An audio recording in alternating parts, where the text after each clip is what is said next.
Negeri ini memanggilmu kawan. Belajar bergerak berbagi untuk negeri.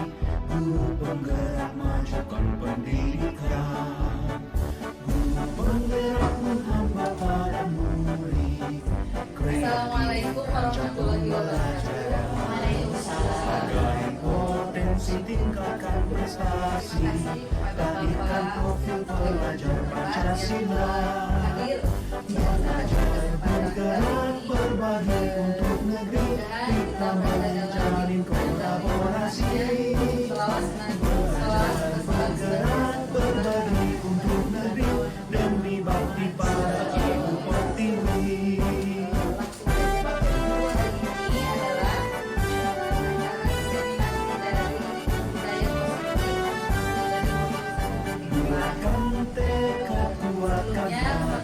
Telah direkodkan dan terima kasih sebesar-besarnya atas Belajar bergerak berbagi untuk negeri. maksud dan tujuan saya bukan untuk menghubungi Bapak Ibu Penggerak menghamba pada yang sudah senior, tapi di sini yang menjadi tujuan saya adalah agar untuk mengembangkan Hargai potensi, tingkatkan prestasi, lahirkan profil pelajar Pancasila. Belajar bergerak berbagi untuk negeri, kita menjalin kolaborasi. Belajar bergerak berbagi untuk negeri, demi bakti pada Ibu Pertiwi.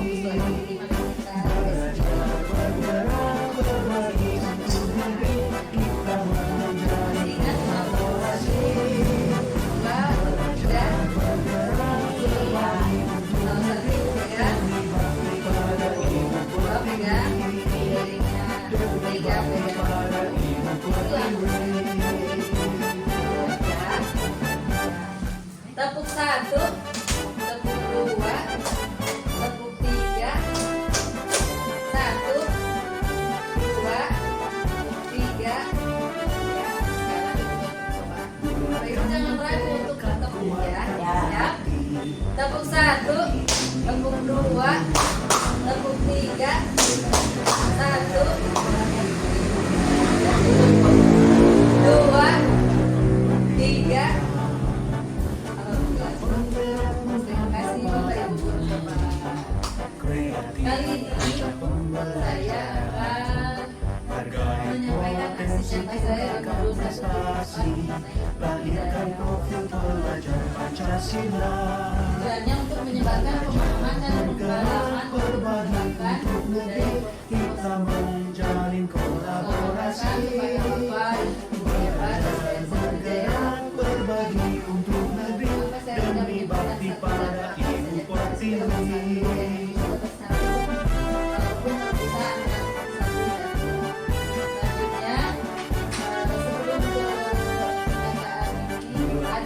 Tekad kuatkan hati, negeri ini memanggilmu kebiasaan kawan. yang baik. Belajar bergerak berbagi untuk negeri, guru penggerak majukan pendidikan.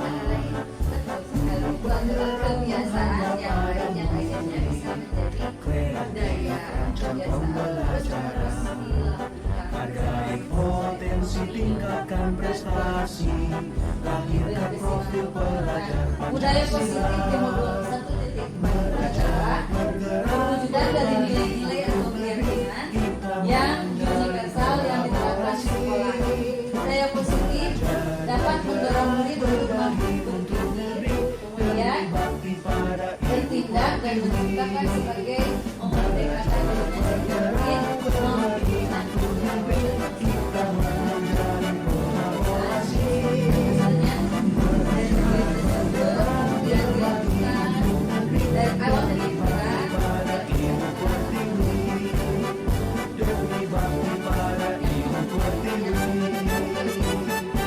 apa saja yang ada di konsep modul 1.4 itu. Pertama ada perubahan paradigma belajar, kemudian ada disiplin positif, ada motivasi perilaku manusia, kebutuhan dasar manusia, posisi kontrol dan keyakinan kelas.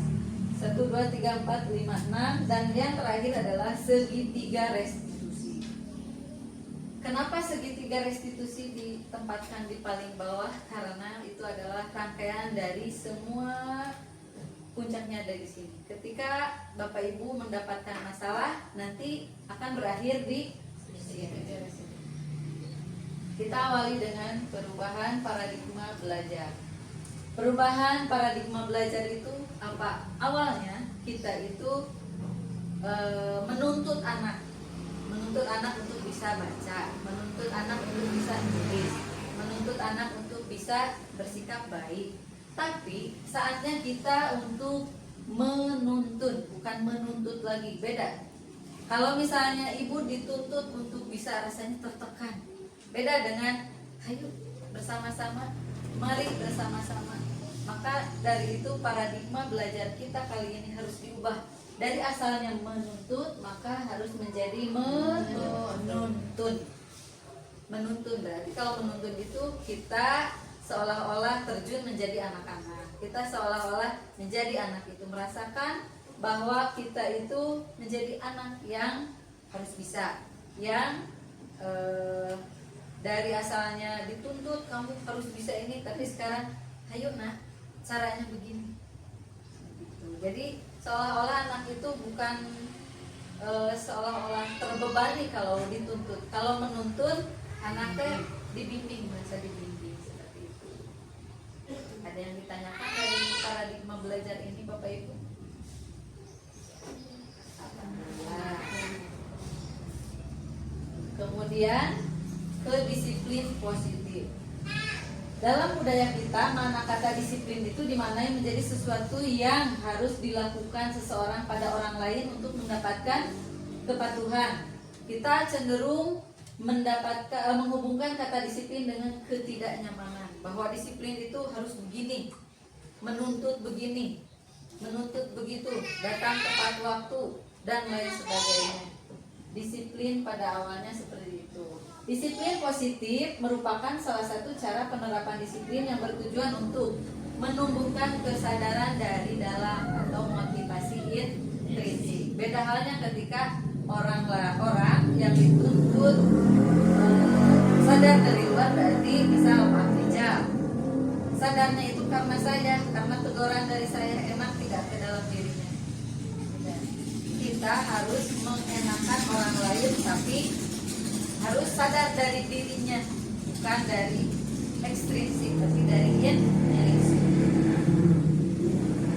Sehingga mereka menjadi orang yang mereka inginkan dan menghargai diri sendiri dengan nilai-nilai yang mereka percayai bahwa itu salah, bahwa itu benar. Itu harus dari diri. Cara mendisiplinkan orang seperti itu harus sadar dari dalam dirinya sendiri. Kemudian sebagai pendidik, yaitu kita, guru, tujuan kita adalah menciptakan anak-anak yang memiliki disiplin sehingga mereka bisa berperilaku dengan mengacu pada nilai-nilai kebajikan universal dan memiliki motivasi intrinsik, bukan ekstrinsik. Jadi motivasinya bukan dari luar lagi, tapi harus dari dalam diri sendiri. Jadi ketika kita sudah meluapkan semua nasihat, kalau tidak sadar dari dalamnya tidak akan masuk, soalnya itu adalah susah. Kalau dari luar seperti tidak enak, seperti misalnya si ibu nanti masih niswai ke anak teh misalnya, nantinya seperti itu. Harus sadar dari dalam diri sendiri. Bagaimana caranya? Mari kita lakukan dengan motivasi perilaku manusia. Kita identifikasi dengan 3 motivasi perilaku manusia. Kenapa ada ekstrinsik dan intrinsik? Apa itu motivasi? Motivasi adalah sebuah dorongan, betul, yang timbul pada diri seseorang sadar atau tidak sadar untuk melakukan suatu tindakan dengan tujuan tertentu. 3 motivasi perilaku manusia. Yang pertama itu untuk menghindari ketidaknyamanan atau hukuman. Jadi murid teh bisa sadar karena si dihukum, takut dihukum oleh ibu guru. Itu motivasi yang pertama. Contoh, murid melaksanakan disiplin karena takut dihukum, itu masih ekstrinsik. Yang tidak datang tepat waktu denda 1.000 misalnya, itu masih motivasi ekstrinsik, belum dari intrinsik. Motivasi kedua untuk mendapatkan imbalan atau penghargaan dari orang lain. Masih ada guru yang beranggapan misalnya memberikan reward ketika mereka sudah disiplin, itu masih motivasi ekstrinsik. Dan yang ketiga, untuk menjadi orang yang mereka inginkan dan menghargai diri sendiri dengan nilai-nilai yang mereka percayai. Nah, ini baru dari ekstrinsik. Saya melakukan ini karena saya sendiri, karena kebutuhan saya, tidak melihat orang lain. Karena saya membutuhkan itu, saya memerlukan cap bahwa saya adalah seorang yang disiplin. Maka mari kita tanamkan motivasi intrinsik kepada anak didik kita, karena untuk melatih bahwa kita itu memerlukan sesuatu bukan karena orang lain, bukan karena hadiahnya, bukan karena takut hukumannya, tapi kita menerapkan bahwa disiplin itu adalah kebutuhan kita agar nanti kita menjadi seseorang yang bertanggung jawab di masa depan. Ada yang ditanyakan Bapak Ibu guru hebat? Tidak. Baiklah, kita lanjutkan ya Pak Bu. Selanjutnya ada 5 kebutuhan dasar manusia. Apa itu 5 kebutuhan dasar manusia? Masih terhubung dengan 3 motivasi yang diperlukan yang ada pada manusia. Pertama, bertahan hidup. Kenapa ada anak yang selalu berbuat ulah? Karena mereka mau bertahan hidup, misalnya karena diganggu orang dia berulah, karena diganggu temannya dia juga berulah. Jadi dia melakukan pertahanan pada dirinya sendiri. Yang kedua, kasih sayang dan rasa diterima. Misal ada seseorang yang di kelasnya nakal, naudzubillah, tapi di rumahnya manis, tidak menampakkan anak nakal, tapi di sekolahnya luar biasa bertolak belakang.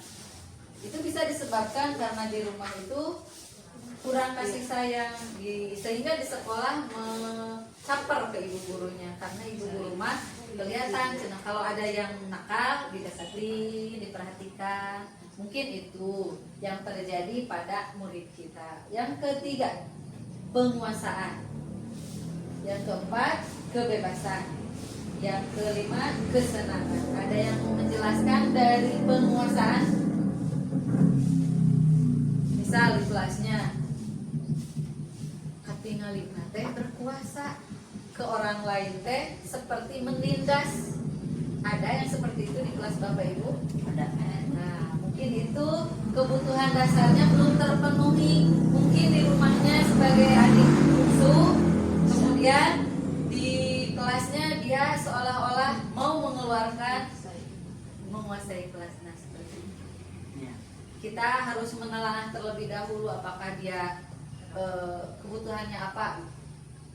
Ketika memanggil ke kantor, kita teliti dulu, jangan sampai tertukar antara kebutuhan bertahan hidup dengan penguasaan.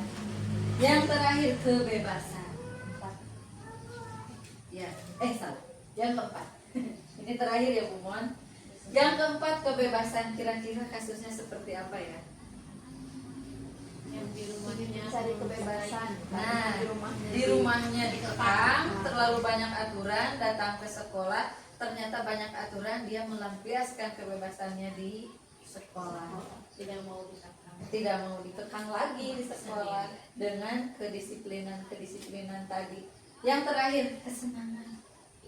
Kesenangan misalnya di rumahnya tidak ada teman, tidak ada kakak, tidak ada adik, ibunya sering di luar, ayahnya sering di luar. Ketika bertemu, anak ini sudah tidur, berarti tidak mendapatkan kesenangan dari komunikasi dengan orang tua dan adik-adiknya atau kakak-kakaknya. Jadi mereka iseng, bisa menyembunyikan pensilnya, senang dia melihat orang lain kelabakan gitu kan. Judi. Siapa yang Contoh kasus, kira-kira ibu bisa menebak ini kebutuhan dasar manusia yang mana ya? Kita bacakan. Ibu Ambar, guru wali kelas 2A di SDN Pelita Hati. sedang bingung menghadapi ulah salah satu murid di kelasnya, Doni. Beberapa anak di kelas 2 telah datang padanya dan mengeluhkan Doni yang sering meminta bekal makan siang mereka dengan paksa. Jika Anda menghadapi situasi seperti itu, apa yang Anda lakukan? Menurut Anda, kira-kira apa alasan Doni melakukan hal itu? Kasih sayang. Bertahan hidup. Pak Rizal mengatakan bertahan hidup. Alasannya apa, Pak? Karena mungkin dia di rumahnya tidak sarapan. Oh iya, tidak sarapan, lapar. Tadi Ibu Lia menunjuk nomor 2, kasih sayang. Apa ya Bu alasannya? Kenapa Doni bisa berulah seperti itu? Karena ingin diperhatikan oleh guru. Diperhatikan oleh guru. Tadi Bu Depi penguasaan. Apa alasannya Bu? Mungkin di kelasnya dia Berkuasa. paling berkuasa. Paling berkuasa, ingin menunjukkan kekuasaannya. Pada Betul. teman-temannya. Tadi Bu Parmi kebebasan katanya. Apa Bu kebebasan? Mungkin di rumahnya dia dibatasi untuk bekerja. Jadi dia Makannya diatur. ada aturan-aturan. Jadi ketika melihat bekal makan siang teman-temannya yang beraneka ragam, dia mau bisa Nah, bisa jadi kesenangan tadi Pahla mengatakan kesenangan. Coba Bu Pahla, bagaimana pendapat Ibu mengenai kesenangan ini? semacam ekspresi Ekspresi sulit, mungkin dia sulit kepada temannya. Senang melihat temannya nangis. Jadi senang di sini mungkin ini yang paling harus diperbaiki ya. Kalau dari sini bisa kita korek. Kalau kesenangan ini nanti lama-lama dia akan menjadi seorang yang pengganggu orang lain, bahkan yang psikopat ya, kebiasaan. Nah, dengan secara tidak langsung Bapak Ibu sudah mempelajari modul ini Bu. Iya, alhamdulillah. Dan tidak jauh dari kehidupan kita sebenarnya. Cuma kita tidak dipatok dengan modul. Tepuk tangan untuk Bapak Ibu hebat. Kita lanjutkan ke berikutnya, ada konsep disiplin dengan identitas gagal. Kenapa identitas gagal? Nanti juga ada identitas suksesnya. Kita identifikasi apa identitas gagal. 1, hukuman. Hukuman itu dampaknya 1, 2, 3, 4, 5, 6. 1, menyakitkan. Ketika ada kata Pak Aprijal dihukum, ruas, kaget. Kedua, tidak nyaman dengan kata hukuman. Dan yang keempat, ketiga, murid takut. Ayo kita ke kantor, apa hukuman yang akan kalian dapatkan? Kan melot, jadi nanti nggak mau Bu. Yang keempat, seperti memaksa. Yang kelima, murid menyembunyikan kesalahannya, jadi tidak mengaku, saling lempar. Misalnya, Bu bukan aku dah Devi, misalnya, Bu bukan aku dah Mona, terus gitu, saling menyalahkan. Yang keenam, murid menjadi rendah diri karena saya salah, saya jadi dihukum, posisinya seperti itu. Saya orang bersalah, saya mendapat hukuman, seperti itu. Kemudian penghargaan tidak efektif. Kenapa tidak efektif dengan penghargaan? Nanti, ya betul. Jadi ini masuk ke dalam tadi motivasi ekstrinsik dari luar, masih dari luar. Yang kedua, merusak hubungan atau sifat diri timbulnya. Ketiga, mematikan kreativitas. Karena saya mau, bisa saja mencontek, bisa saja mencari cara lain. Pokoknya saya mau penghargaan ini.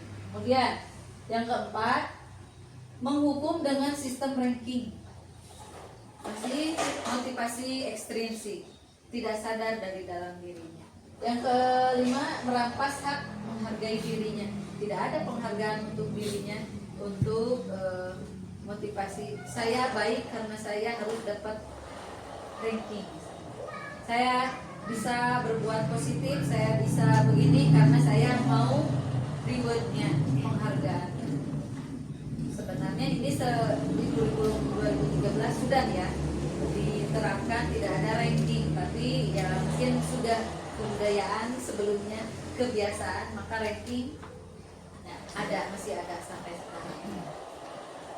Ada yang ditanyakan Bapak Ibu? Sebelum kita ke slide berikutnya, kita lanjutkan. Baiklah, siap. Nah, ini yang suksesnya. Konsep disiplin dengan identitas sukses, yaitu menerapkan konsekuensi dan restitusi. Apa itu konsekuensi? Bisa penguatan jangka pendek. 2, perlu monitoring terus-menerus, artinya kita harus terus memantau. Meskipun hari ini dia baik, berikutnya kita tanyakan lagi hari berikutnya, sampai terus-terusan dia menanamkan motivasi intrinsik. Menjadi budaya. Ya, betul. Ketiga, stimulus respon. Terus distimulus sehingga responnya pun menjadi baik. Murid menghormati peraturan, tidak mengabaikannya. Kemudian murid kehilangan waktu untuk merenungi kesalahan. Sekarang ke restitusi. Dengan restitusi kita satu, murid bertanggung jawab untuk memperbaiki perilakunya. Memperbaiki perilakunya, karena dengan restitusi itu bukan menyalahkan, tapi justru memperbaiki kesalahan. Bukan memperbanyak masalah, tapi justru kita mengatasi masalah. Ya betul, mencari solusinya.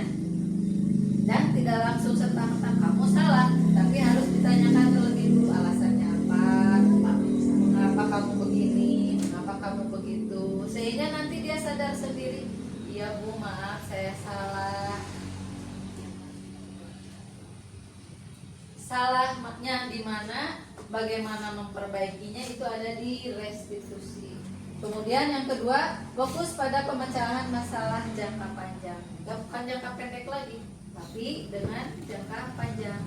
Sehingga nanti ketika dia berbuat lagi, diingatkan lagi, dia sadar, sehingga sadar seperti tadi ada stimulus respon. Kita menstimulusnya dengan pertanyaan-pertanyaan, kemudian dia meresponnya dengan hal-hal yang dia sadari, dia salah, dia mampu memperbaikinya, dan dia mengajukan solusi. Kita juga mengajukan solusi. Kan bukan menghilangkan masalah, tapi justru memperbaiki kesalahan. Yang keempat, murid bersemangat memperbaiki kesalahan. Dengan segitiga restitusi ini, murid pun karena ditanyanya bukan satu pihak, tapi dengan berbagai pihak, dari pihak yang dia sakiti atau yang dia buat salah, dari pihak dirinya sendiri, sehingga dua-duanya sadar, dua-duanya saling menjaga. Seperti itu Bapak Ibu. Mari kita lanjutkan. Mari. Pendekatan restitusinya seperti apa? Tadi sudah dibahas, restitusi itu apa? Adalah proses menciptakan kondisi bagi murid untuk memperbaiki kesalahan mereka, sehingga mereka tidak bisa kembali pada kelompok mereka, bisa kembali pada kelompok mereka dengan karakter yang lebih kuat di budaya positifnya. Karena yang salahnya sudah terkikis, secara tidak langsung dia sadar salah, berarti dia membuang sedikit-sedikit membuang. Jadi dia menunjukkan karakter baiknya, karakter yang lebih kuatnya baiknya, karena yang salahnya sudah terkikis. Ciri-cirinya satu, bukan menebus kesalahan namun belajar dari kesalahan. Kedua, memperbaiki hubungan. Ketiga, tawaran bukan paksaan. Menuntun untuk melihat ke dalam diri, mencari kebutuhan dasar yang mendasari tindakan. 4. Fokus pada karakter bukan tindakan, menguatkan dan pada solusi. Fokus pada solusi. Kita lanjutkan ya Bapak Ibu. Posisi kontrol restitusi. 1.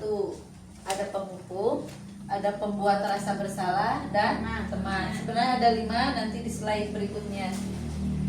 Sebagai seorang penghukum, contohnya seorang penghukum bisa menggunakan hukuman fisik atau verbal. Contoh, kamu salah, seperti itu. Ayo, hey, kamu kesini, sambil melotot cigap mata Bunedi. melotot. D itu ke penghukum. Ciri-cirinya itu dengan kata yang meninggi nadanya tinggi. Kemudian kalau fisik ya jelas menggunakan cara menduduk tangannya, menuntun dengan memaksa, nyintrek dan lain sebagainya. Guru seperti ini senantiasa percaya hanya ada satu cara agar pembelajaran bisa berhasil, yaitu cara dia patuhi aturan saya atau awas. Kamu selalu saja salah. Kamu selalu saja salah. Sambil melak cakek.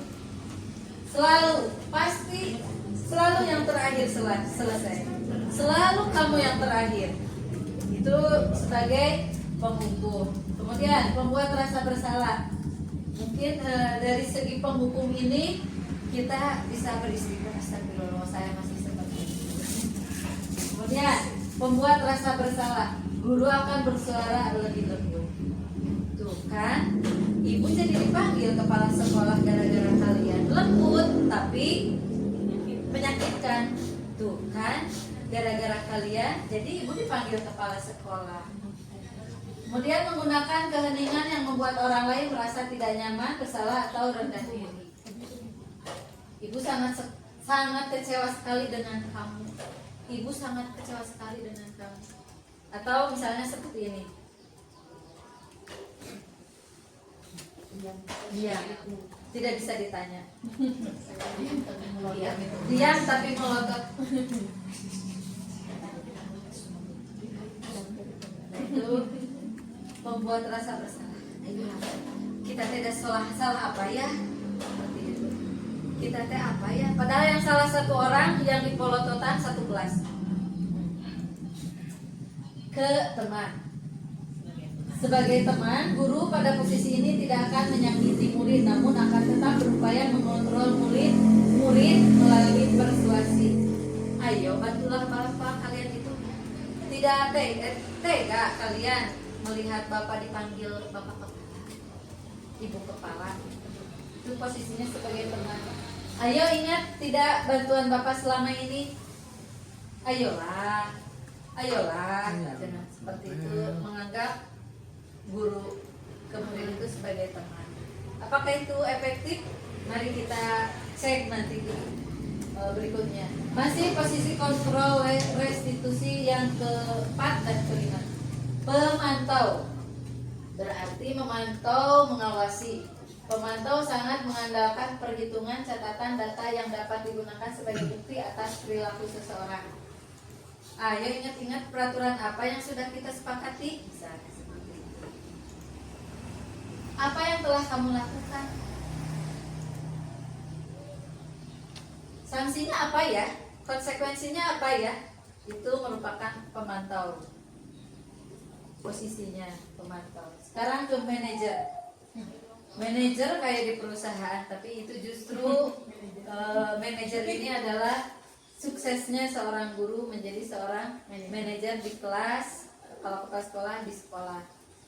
Manajer adalah posisi di mana guru berbuat sesuatu bersama dengan murid, mempersilahkan murid mempertanggungjawabkan perilakunya, mendukung murid agar dapat menemukan solusi atau permasalahannya sendiri. Bagaimana pertanyaan yang dibuat seorang manajer? Apa yang kita yakini? Kembali ke keyakinan kelas yang Bapak Ibu buat dengan anak-anak. Kesepakatan kelasnya apa? Keyakinan kelasnya apa? Kemudian apakah kamu meyakininya? Contohnya, ketika ada seorang yang berbuat salah ke temannya atau membuat masalah di kelas, kita bacakan lagi, kamu yakin? Kamu masih ingat dengan keyakinan kelas yang kita buat? Misalnya saling menghargai Bu, misalnya seperti itu. Apa kamu sudah melakukan hal seperti itu? Belum Bu. Atau saya ingat Bu, tapi saya.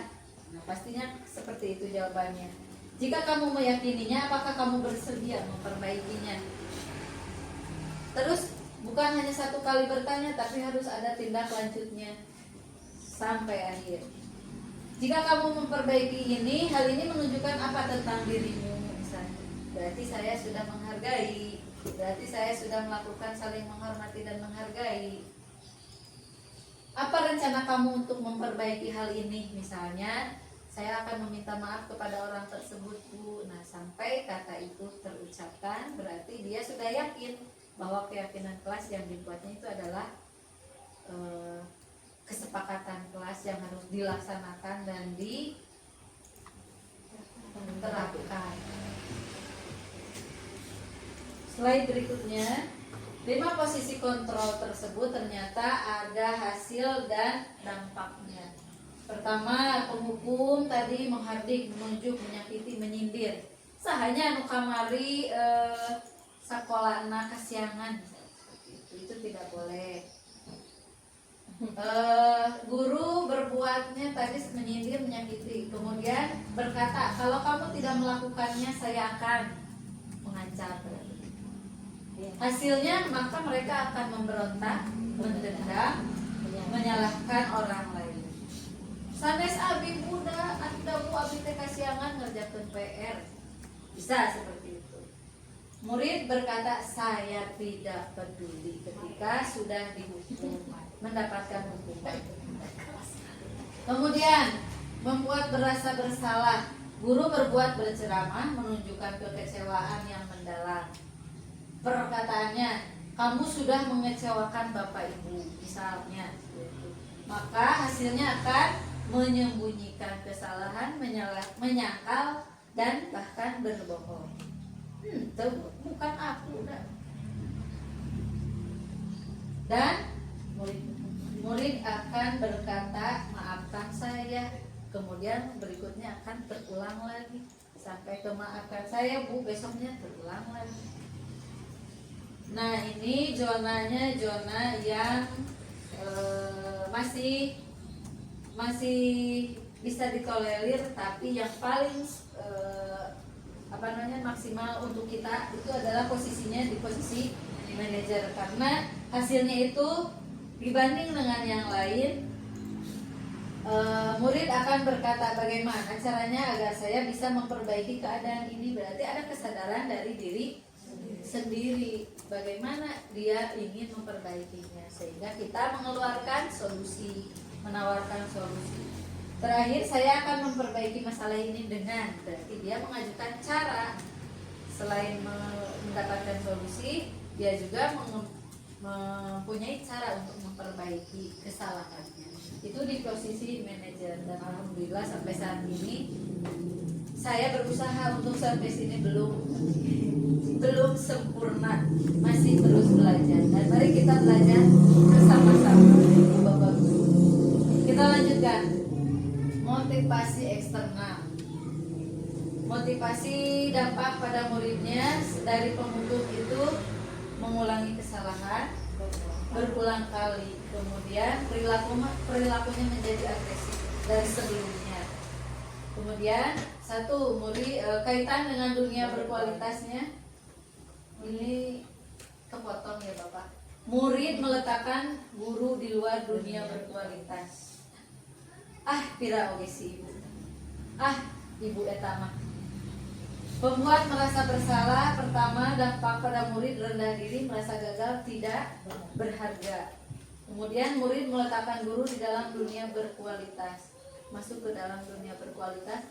Namun di sininya dampaknya mereka merasa gagal, merasa dirinya rendah, tidak berharga sama sekali karena sudah sering melakukan kesalahan. Perilaku kontrol positifnya sebagai teman, tergantung, tidak mandiri dan tidak bisa memutuskan. Jadi nanti ketergantungan kepada gurunya. Daya si ibu ya, kayak oge. Ada si ibu oge nanti tidak bager. Kayak oge pasti dibejaan, pasti oge kayak dibela. Seperti itu. Murid meletakkan guru sebagai orang penting dalam dunia berkualitas karena ketergantungan. Pemantau menitik beratkan pada dampak pada diri sendiri, mendapatkan hadiah atau mendapat hukuman. Jadi nanti kalau salah saya dihukum, kalau berhasil atau saya benar maka akan mendapat hadiah. Ini masih ekstrinsik ya motivasinya Bapak Ibu. Kemudian Murid meletakkan guru dan peraturan di dunia berkualitas. Masih tetap, cuma di sini masih ada faktor ekstrinsiknya. Yang terakhir kontrol motivasi intrinsik, yaitu posisi kontrol sebagai manajer. Pertama, mengevaluasi diri bagaimana menjadi diri yang lebih baik. Jadi anak itu mengevaluasi, oh iya ternyata saya salah, seharusnya begini. Terus caranya begini, solusinya begini. Dia sudah ada dari dirinya, tapi itu juga harus difasilitasi oleh kita sebagai manajer, sebagai guru. Caranya tadi dengan pertanyaan-pertanyaan yang mengarah ke menyadarkan dirinya bahwa dia salah, bahwa dia harus mencari solusi, bahwa dia harus merubah diri sendiri. Tepuk 1, tepuk 2, 3. Cuma Bu Devi yang konsentrasi. 3. Baik, kita lanjutkan. Nah, keyakinan kelas. Keyakinan kelas, mengapa harus ada keyakinan kelas? Mengapa tidak peraturan kelas saja? Kenapa? Dari kata ini, mengapa keyakinan kelas, mengapa bukan peraturan kelas? Karena peraturan bisa dilanggar, sudah keyakinan tidak. Nah, kalau peraturan itu kata Bu Parmi bisa dilanggar, Bapak Ibu. Kalau keyakinan justru adanya dari diri sendiri. Itu yakin dari dalam dirinya. Mengapa? Nah itu. Mengapa para pemotor harus menggunakan helm? Nah, yakin bahwa berhelm itu tidak merugikan, bisa selamat, menjaga keselamatan. Bukan berdoa ketika naik motor itu bisa celaka, bukan ya. Jadi jaga, sedia payung sebelum hujan. Mengapa ada peraturan jaga jarak dan menggunakan masker saat pandemi? Menjaga keselamatan, menjaga kesehatan. Yakin? Ya. Nah itu dia. Mengapa keyakinan kelas bukan peraturan kelas? Jadi menggunakan helm ketika berkendaraan itu bukan peraturan, tapi keyakinan dari dalam diri kita untuk menggunakan helm ketika berkendaraan motor. Jadi kan Bapak Ibu, keyakinan kelas itu lebih abstrak dari peraturan. Kemudian sedikit saja dan mudah diingat, berupa pernyataan universal. Kemudian sesuai dengan kondisi kelas sekolah agar mudah diterapkan. Sesuai dengan kelas kita Bapak Ibu. Apakah kelas kita itu banyak yang usilnya, atau motivasinya kesenangan, atau motivasinya penguasaan, atau motivasinya tadi ada yang masih ingat? Bertahan hidup. Disesuaikan saja. Dibentuk dalam kata yang positif, bentuk yang positif. Tidak menggunakan kata jangan, tidak menggunakan kata tidak boleh. Tapi misalnya tidak boleh datang ke sekolah kesiangan, misalnya menjadi datang tepat waktu. Betul, itu positif. Seperti itu ya Bapak Ibu. Semua warga kelas sekolah dilibatkan saat membuat sekolah, semuanya di kelas kita. Bapak Ibu guru boleh mengeluarkan pendapat, silahkan boleh, karena kita merupakan warga kelas tersebut. Setelah semuanya sepakat, setelah semuanya yakin, barulah kita tempelkan agar terlihat, mengingat apa yang disepakati, apa yang diyakini oleh mereka di kelas kita. Contoh hasil keyakinan kelas di kelas 5. 1. Bertanggung jawab mengerjakan tugas piket. 2. Bersikap jujur, bersikap tenang saat pelajaran berlangsung. Kemudian bersikap sopan dan menghormati guru, saling tolong menolong, hidup rukun dengan teman. Ini sebenarnya dari peraturan yang banyak kemudian diringkas menjadi seperti ini. Contoh, saling tolong menolong atau hidup rukun dengan teman. Suka ada yang suka menyebutkan nama orang tuanya? Nah, di sini. Atau ada anak kita, murid kita yang suka menyembunyikan pensil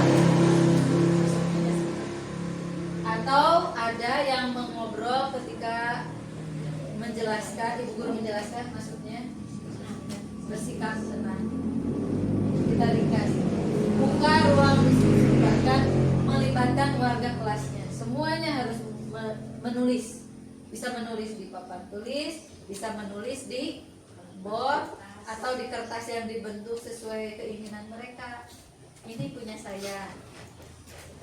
Atau mungkin sebelumnya anak tersebut ada yang menyakiti, ada yang tidak enak, ada yang mengeluh. Silahkan tulis di situ. Kamu maunya apa? Peraturan kelasnya, keyakinan kelasnya, kesepakatan kelasnya apa?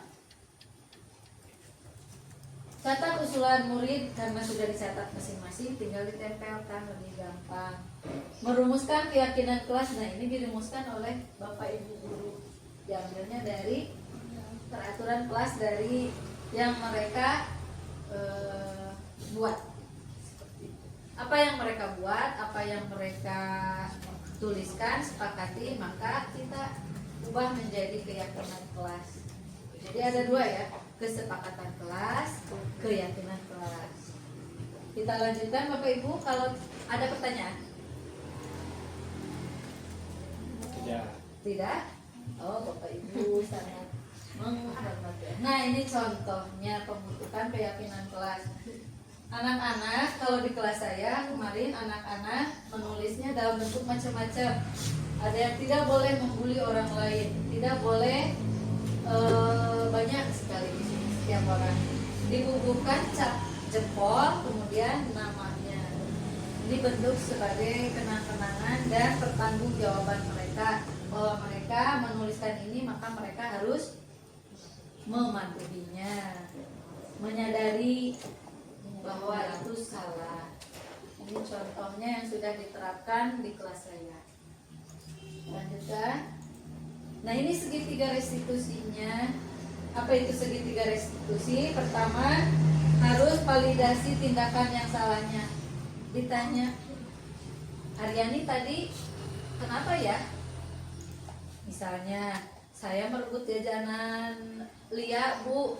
Kenapa merebut jajanan Lia? Karena tidak ada lagi di warungnya, Bu.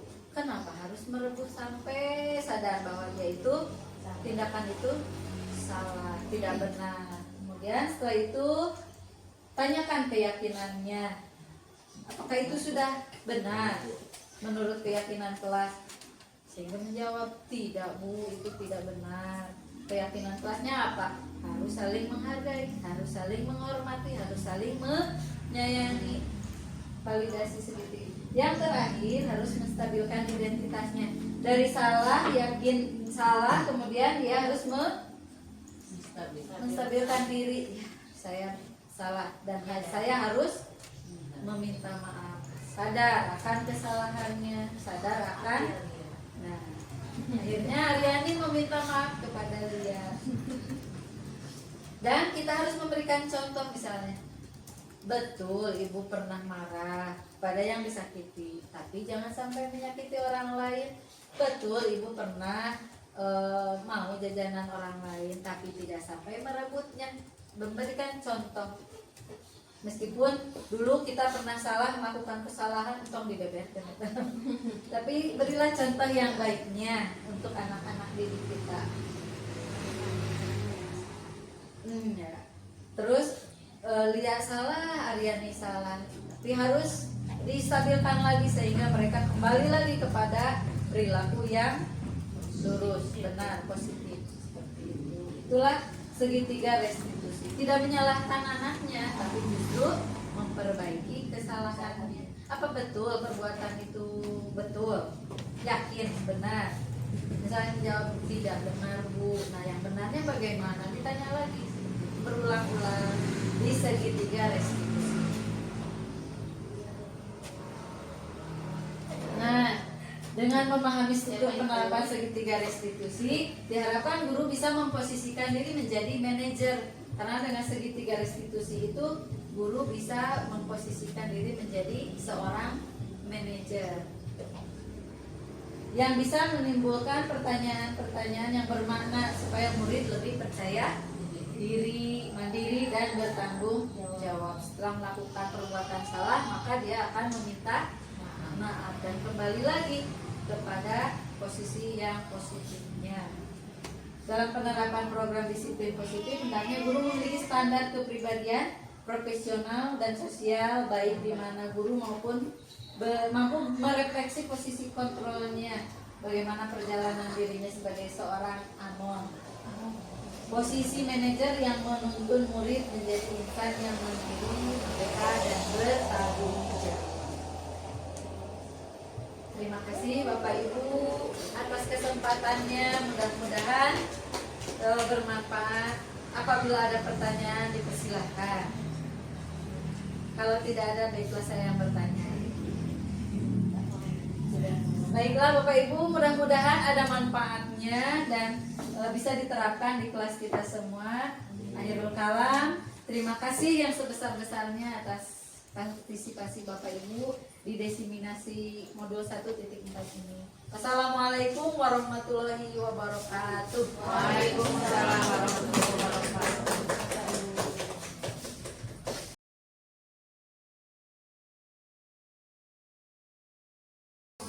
Assalamualaikum. Mau nanya nih, bagaimana kesepakatan kelas dibuat? Dengan memberikan ajuan kesepakatan kelas dari setiap orang. Terus bagaimana keadaan kelas sebelum adanya kesepakatan kelas? Kelas berisik dan belajar tidak fokus. Bagaimana keadaan kelas setelah kesepakatan kelas dibuat? Kelas menjadi aman, nyaman, dan damai. Iya, terima kasih ya. Sama-sama. Assalamualaikum warahmatullahi wabarakatuh. Waalaikumsalam warahmatullahi wabarakatuh.